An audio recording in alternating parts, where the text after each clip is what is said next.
Hello everyone, Jared here. Welcome back to another video. It's been a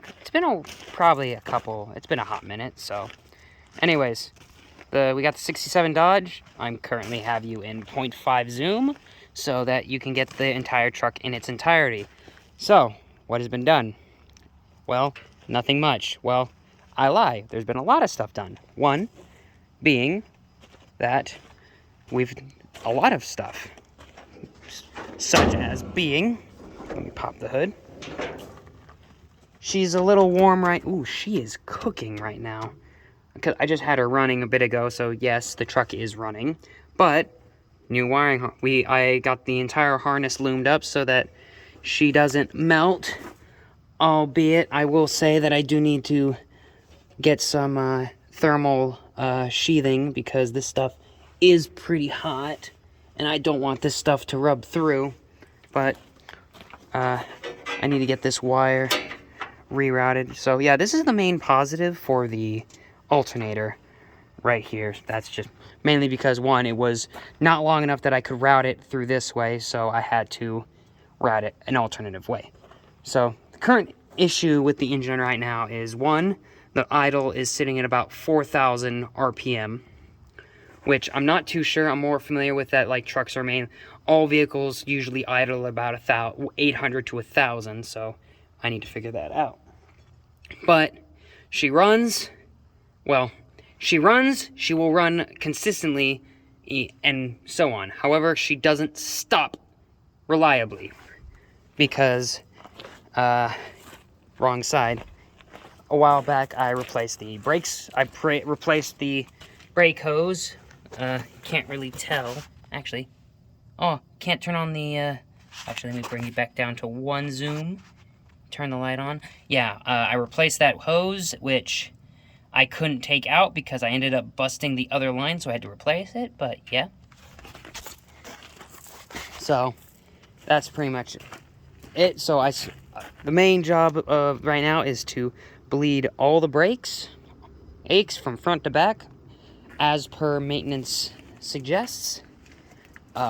I do need to get a horn, so I need to find a good spot to mount said horn and get it working. She is emanating heat like crazy. But, anyways, I'll open the door. I still have yet to figure out how to troubleshoot the door, because this door, I really want to be able to reuse this door mechanism.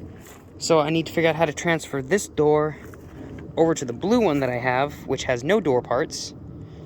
This is the door mechanism from the 1970 D100 that I pulled. So this, unfortunately, is junk. She is completely free spinning. Everything inside is busted. I cry. But that's not the spotlight right now. So what is the spotlight right now is a full 6-gauge cluster. I have my gauges. I still need to get screws. Don't know what screws I should run. I'm trying to see if I can get some just polished ones. Also, another thing for later is I need to get a 24-volt inverter, because I found out that these are 24-volt LEDs and not 12, so these LEDs are pretty much useless.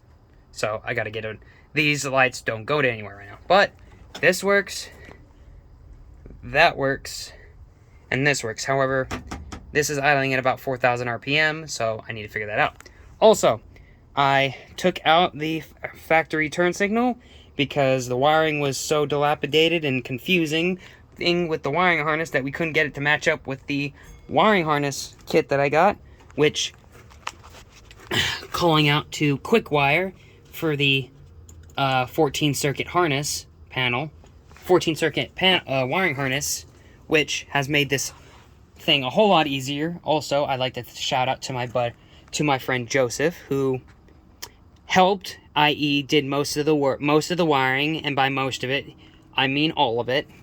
He was able to decipher the factory harness to the kit, so we were able to get everything from headlights the tail lights working, and I can show you. As you can see, headlights. Oh, I don't think... Okay, hang on. I gotta put the accessory... I gotta turn on the accessory light, and I need to get my case. Be right back. Okay, I got the accessories back on. As you can see, the flasher for the hazards are flashing. And because of that, I will show you both front and rear. So, I will show you the front. Hazards are working. Regular beams are on. Full LED is on. So, full high beams, meaning, and these are military 12-volt LED split lens lights. And those are the factory 12-volt lights, which I'm very happy these bulbs worked, and which was a pain in the ass to repair and troubleshoot, because there's only one wire and the lights are the ground. So, and I'll show you the back. And of course, tail lights are basically just standard trailer lights, but they do work, and just like the engine bay, they are fully loomed. You can see that little bit of wire right there. Everything still needs to be buttoned up. Ooh, she is still warm. But yeah, also, the next big job is to rip out this entire suspension system, or not suspension, this entire exhaust system, and I'm going to be putting a Aussie Speed long tube system I'm going to put a full long tube, an Aussie Speed exhaust and intake manifold, because the first upgrades I'm going to do is put a full exhaust and convert this rinky-dink little 2-carb to a 2-barrel carb, which would be a considerable upgrade, considering that this engine is good. It runs fine with the 2-barrel, 1-barrel I mean, but it would be better if it had a 2-barrel. So that's just my little 2 cents. Also, I need to I'm gonna have to swap the valve covers, because I cannot pull any of the caps off to pour oil into the valve covers. So I'm gonna grab the orange valve cover, these little suckers right here, so that I can pour properly, like get this thing serviced, because the oil is, I haven't serviced this thing in over a year. And also, the next big job is to get this thing working and hooked up, because it has a auxiliary hookup, so you can plug this thing into you can plug this thing up to some power, and then you can use, and as far as I'm aware, because this is a military truck, this is a U.S. Air Force truck, that this is to run like your Arctic heater and whatnot. It's got your, oh, this thing's a, wait a minute, what the fuck is this? I don't know what this is. I'm pulling it out. Oh, give me a moment. Oh wow, this is a fuse. I've never seen one of these before. That's pretty dope. Okay, so this is just your little breaker. This is just your breaker system. Okay, anyways, my goal is to troubleshoot, look into, dig into the wiring here, see if there's anything that I can do. So possibly I'm gonna have to plug this thing in and see how this goes, and possibly, if I'm able to, I can just run this straight into the battery, and run this thing up, and then actually run 2 batteries, because why not? And plus that would give me a bit more power. And if I can get it to run both, oh, lights turned on, if I can run this in both 12 and 24, so that I can run my LED blinkers in the cab, and then I have a lot more possibilities, and I can run more accessories.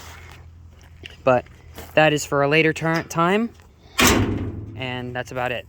And once I can get my first actual purchase, though, once this truck is fully buttoned up, are its shoes. She is running a set of 315/75 R16s. Kind of a weird size, I'm gonna be honest, because I can't, there's no local dealers in Alaska that sell them, so can't really deal with it. And I bought these off a guy who had a 1990s Ford F-250, which thankfully had the same bolt pattern. So I paid $200 for them, and comparing them to the 9x16s that it has a bit more meat, and I feel like they complement the truck much better. And plus, it actually sits a bit higher, and I like it. I do need to finish the paint, I will admit. I kind of just, well, for a paint that's been sitting for a year, she's done pretty well. There's actually a few really good spots that I painted, but I need to finish it. I really need to finish this, at least painting the hood and continuing with the rest of the body, because this is all rattle cammed for now. It doesn't look pretty for now, but personally, I like this. I like the old Ford blue compared to the Dodge Midnight Blue, or it's a type of sky blue, or I think it's like a purple. I'm not too sure, but I really like it. It's a very interesting color, but I can't find the paint code. But this was the closest that I liked. But I'm on a rant. But yeah, pretty much I actually got to get her insured as well, because she's been sitting with no insurance. So that's another thing I got to do on top of that. Oh yeah, also, if you're in the Alaska Anchorage area, I have a 727 transmission and a bumper from a 2010 Ford Ranger. Don't know why, but anyways, we'll deal with that. Talk about that later. Once this thing is fully running and driving, and then like new tires and all that, I gotta buy all the clips to lock all the trim, all the badging and stuff in. I'm gonna have to get get some containers to put all my spare parts and whatnot. I need to get rid of this hood. It's pretty much junk. A future job is I'm gonna see about getting this cylinder head entirely rebuilt, because I can show you right here. Okay, so now I'm back. So one thing I am gonna point out is the ear on my water pump that goes to the water pump on my head. Well, the ear on my head on the one that's already in the truck. This ear is snapped off, and is currently held together with RTV and a fuck ton of gaskets. So that needs to be addressed. And of course, I want to get this head looked at, see what it would cost to see if it's serviceable, and if just get it polished, just get everything polished and cleaned up, because she has been sitting for about a good year. Well, let's round it off and say 5. Another thing I need to address as well is the transmission. Not this one specifically, but I do want to get this one. I would like to get one of these transmissions rebuilt, so that I can put said transmission, so that I can rebuild said transmission, so that I can install it. Also, I got to put in a horn. This is from the 74 or 75 D100, so that's another thing I got to deal with. But yeah, I'm kind of going on a rant, but other than that, that's pretty much all I have for stuff. Like, I will be getting her fixed up. I might get an actual bed for her. I might not. The flatbed's starting to grow on me, but also, I actually want a bed. If I can get a full-size bed for this truck, I will get it.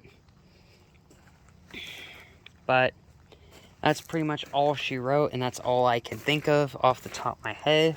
My stomach's killing me. And another personal quirk, I want to keep the brush guard to keep out all the very expensive grill, the expensive lights, and everything. But I kind of like it without the grill. It allows it to show its colors, its expression. It gives it more expression. I don't know. That's probably just me. But okay, I've been going on for about 14 minutes and almost 20 seconds now. So, yeah, my next big job overall is to fix this door and then start working on everything else.